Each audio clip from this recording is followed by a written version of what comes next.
আনাস ইবনে মালিক রাদিয়াল্লাহু তাআলা আনহু তিনি বলছেন, আল্লাহর নবী বলেন, তুবা লিমান আমানা বি ওয়ারাআনি মাররা, যে ব্যক্তি আমি বিশ্বনবীকে দেখেছে, দেখার পরে আমার প্রতি ঈমান এনেছে, তার প্রতি আমি বিশ্বনবী একবার মুবারকবাদ জানাই, একবার ওয়েলকাম জানাই, একবার আমি তাদেরকে স্বাগতম জানাই। ওয়া তুবা লিমান আমানা বি ওয়া লাম ইয়ারানি সাবআ মাররা, আর যেই সমস্ত মানুষরা আমি বিশ্বনবীকে দেখে নাই, না দেখার পরে আমি বিশ্বনবীর প্রতি ঈমান এনেছে, ওদেরকে আমি বারবার মুবারকবাদ জানাই। যারা বলেন সুবহানাল্লাহ। অর্থাৎ সাহাবায়ে কিরামগণ আল্লাহর রাসূলকে দেখেছেন, দেখার পরে আল্লাহর রাসূলের প্রতি ঈমান এনেছেন, এই জন্য আল্লাহ রাসূল তাদেরকে একবার মুবারকবাদ জানিয়েছেন।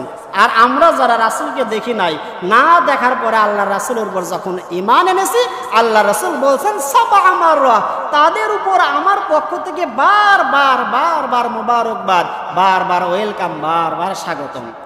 তাহলে আমাদের অবস্থাটা কত ভালো আসলে আমরা বুঝতেই পারি না।